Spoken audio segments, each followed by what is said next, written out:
बिहार का मधुबनी जिला जिसकी पेंटिंग पूरे मुल्क में मशहूर है और यहाँ की माटी से पल बढ़ के निकले हैं शकील अहमद साहब, जो भारतीय राजनीति में किसी परिचय के मोहताज नहीं है। बिहार सरकार में स्वास्थ्य मंत्री होते से करियर शुरू करते हुए 1985 में पहली बार विधायक बने और मनमोहन सिंह सरकार में अहम पदों पर भी रहे हैं। पूर्वी उत्तर प्रदेश पे आए और उनका काफी बिजी शेड्यूल है और हमने बहुत मुश्किल से 2 मिनट चुराया उनसे। शकील अहमद साहब AICC के प्रवक्ता है, नामचीन नाम है और उनकी कही बात कम से कम भारत की राजनीति दुनिया में गूंजती है। शकील साहब, सबसे पहले तो समय देने के लिए बहुत बहुत शुक्रिया। बहुत धन्यवाद। सर, कांग्रेस का मेरे ख्याल से, मैं कांग्रेस की बीट कवर करता रहा हूं और जो वर्तमान दौर चल रहा है मेरे ख्याल से अब तक का सबसे खराब दौर रहा है। अगर मैं नंबर ऑफ सीट्स पर बात करूंगा तो बावजूद इसके जिन सीमित राज्यों में सरकारें हैं अभी भी सब कुछ अभी कहीं अंदर खाने में कुछ ठीक नहीं है। क्या बाहर तो उसको लड़ाई करनी पड़ ही रही है अपने विपक्षी दलों से, क्या अंदर खाने में भी कुछ कहीं दिक्कत आ रही है? पंजाब उदाहरण था ही, अब छत्तीसगढ़ के भी कुछ मामले सामने आ रहे हैं। नहीं, देखिए, पहले तो मैं ये साफ कर दूं कि मैं प्रवक्ता नहीं हूँ, लेकिन जहाँ तक कांग्रेस की बात है, कांग्रेस एक डेमोक्रेटिक पार्टी है। आपस में जब दो भाई होते हैं बहुत से मुद्दों पर उनकी राय एक नहीं होती, लेकिन जो हमारी पार्टी का लीडरशिप होता है उनका जो संदेश होता है वो सभी मानते हैं। सभी को अधिकार है अपनी अपनी बातें कहने का। जो पार्टी का फैसला हो, जो पार्टी नेतृत्व का निर्देश हो, उसका सब पालन करते हैं। और स्वाभाविक रूप से वही अगर कहीं काम करने में कोई ऐसी परिस्थिति आती है तो हम लोग अपनी बात कहते हैं, लेकिन जो पार्टी नेतृत्व का फैसला हो वो मानते हैं। और हम नहीं समझते हैं कि कहीं कोई ऐसी समस्या है। स्वाभाविक रूप से सीटों की संख्या के मुकाबले में ये बात सही है कि भारत की सीटें अधिक कम है, लेकिन हर राजनीतिक दल को, परिवार को, हर किसान को कभी अच्छी खेती होती है, कभी अच्छी खेती नहीं होती है। उनका उद्देश्य होना चाहिए, हमारी पार्टी की नीति एक होनी चाहिए कि हम इस देश में सभी समाज को जोड़ के रखना चाहते हैं। कभी कभी नुकसान होता है कि लोग कहते हैं कि नहीं, सिर्फ आप हमारी बात नहीं करते हैं। कांग्रेस सिर्फ एक ही बात नहीं कर सकती, कांग्रेस सबों को साथ लेके चलने की बात करती है।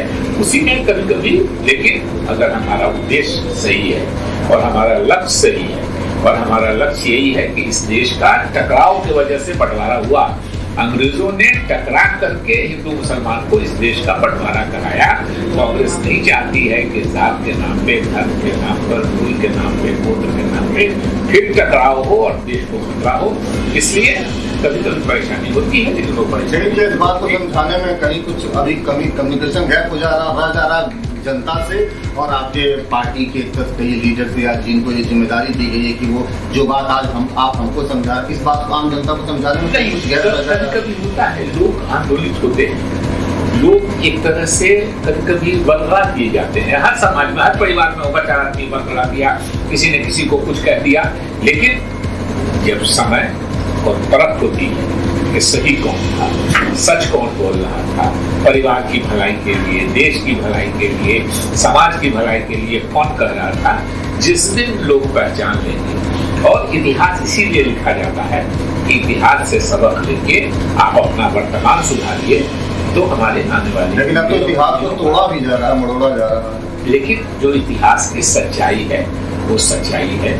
मोदी जी पूछते हैं कि 70 साल में क्या किया गया, लोग बताते थे। अब कांग्रेसियों ने कहा है कि बताना बंद करो, इसलिए कि इनको जैसे ये बताते हो कि 70 साल में कांग्रेस ने क्या क्या किया, ये बेचने वाले लिस्ट में उसको डाल देते हैं सारी चीज, पूछ के हमसे कि हमने क्या किया, ये बेचे जा रहे हैं। जो कांग्रेस ने 70 साल में किया और जो कांग्रेस ने सबको, समाज को जोड़ के रखने की कोशिश की। अब हमको एक बात हमेशा याद रखिएगा कि अंग्रेजों ने लड़ा के ही हमको हमारा देश तोड़ दिया। आजादी जैसी पवित्र लड़ाई में सांप्रदायिक रंग खोल के हमारी आजादी से एक दिन पहले हमारा बंटवारा हो गया। अब भारत के लोग भगवान है, हम 15 अगस्त 1947 को याद रखते हैं, लेकिन हमारा एक बहुत बड़ा वीकनेस है कि हम 14 अगस्त 1947 को याद नहीं रखते हैं, जिस दिन भारत माता के टुकड़े हुए थे, जिस दिन हमारा देश खंडित हुआ था, जिस दिन हमारा देश टूटा था। और क्यों टूटा था? इसी सांप्रदायिक लड़ाई के कारण, इसी जात पात की लड़ाई के कारण। तो चाहिए कि जो भी जात पात के नाम पे लड़ाने की कोशिश करते हैं, जो भी धर्म के नाम पे लड़ाने की कोशिश करते हैं, इनसे भारत के लोगों को होशियार रहना चाहिए, नहीं तो देश पर फिर खतरा है। दो छोटे सवाल, एकदम सेकेंड लास्ट क्वेश्चन। अब जो जनरल इलेक्शन है उसमें टाइम है, मान लीजिए कि 2 साल से ज्यादा का वक्त है। यूपी इलेक्शन सर पे है, नजदीक है, आपका पड़ोसी राज्य है, और मुझे लगता है कि आप जैसे लोगों के अनुभव जो उनका है वो भी आने वाले समय में जरूर कांग्रेस पार्टी उसका उपयोग करेगी। इसको जो उत्तर प्रदेश का चुनाव है इसका वो किस रूप में देखते हैं? 2024 में फिर चुनाव होगा, उसके लिए इसका जो परिणाम है वो कितना अहम है? देखिए, निश्चित रूप से हर चुनाव का अगले चुनाव पे प्रभाव पड़ता है। हम चाहेंगे कि सब लोग मिलके, कोशिश ये होनी चाहिए कि कांग्रेस के सभी लोग मिले और मिलके हमारा जो लक्ष्य है कि सांप्रदायिक शक्तियां इस देश में मजबूत न हो। सांप्रदायिक शक्तियों के मजबूत होने की वजह से ही जो दोनों तरफ से सांप्रदायिक शक्तियों को अंग्रेजों ने मजबूत किया। एक बात हमेशा दिमाग में रखिएगा कि कोई एक तरफ की सांप्रदायिक शक्ति के कारण नहीं होता तो दूसरी लड़ाई ही नहीं होगी। दूसरे तरफ को भी अंग्रेजों ने इधर मुस्लिम लीग को भी आगे किया और उधर से आरएसएस और उनको भी लड़ाया कि तुम दोनों लड़ाओ। तो 95% आज की तारीख में भी 80% इस देश में हिंदू समाज के लोग हैं, 15% मुस्लिम समाज के लोग हैं। अगर 95% लोग आपस में लड़ते रहेंगे तो देश की समस्या, देश की भूखमरी, देश की गरीबी, देश में रोजगार का मामला, देश में किसान की आमदनी किसकी नजर जाएगी? और इससे टकराहट की वजह से होता है। तो हम लोग निश्चित रूप से चाहते हैं कि आज की जो सरकार है, और सरकार विकास के नाम पर कुछ नहीं कर रही है। विकास के नाम पर कहिए तो कहिए कि अफगानिस्तान चले जाओ, तुम पाकिस्तान चले जाओ। मोदी जी तालिबान से बात कर रहे हैं, गुप्त समझौता कर रहे हैं दोहा भेज के, और यहाँ मोदी जी के समर्थक जो है बीजेपी वाले वो तालिबान को गाली दे रहे हैं। अरे भाई, आपके नेता, आपकी सरकार, हमारी भी सरकार है, लेकिन आपकी पार्टी की सरकार है और वो जाके तालिबान से दोहा में भी मिल रहे हैं। अभी कल हमारे देश के एम्बेसडर मिले हैं, खुल के, अब तो खुल के मिले हैं। और भाजपा वाले तालिबान को बुरा कर रहे हैं। तालिबान बुरा है तो आप उससे समझौता क्यों कर रहे हो? कल मान्यता दी गई है तालिबान को, 13 देशों ने मान्यता दी है, भारत भी सिग्नेटरी है और यूनाइटेड नेशन में हुआ है।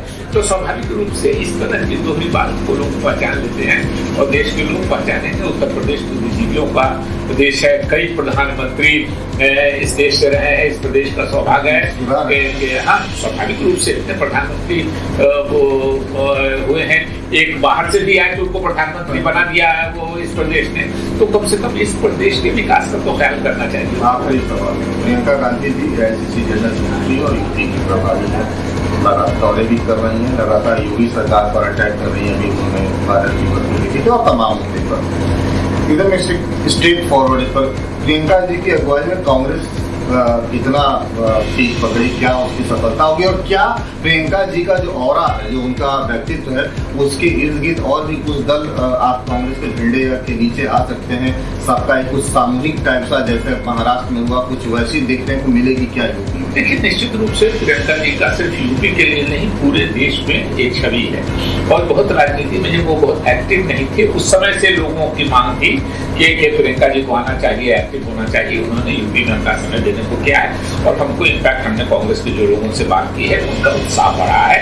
हम उम्मीद करते हैं कि निश्चित रूप से उनके आने का अच्छा इम्पैक्ट पड़ेगा और कुछ और भी दल हम आशा करते हैं कि उनके नेतृत्व में उनकी बात मान के और उनके इससे प्रभावित होकर, कांग्रेस के प्रगति से प्रभावित होकर कुछ और दल भी साथ आएंगे और मिल के हम लोग आगे क्या एक सांप्रदायिक शक्तियों को रोकने का प्रयास करेंगे। Thank you very much. बहुत धन्यवाद।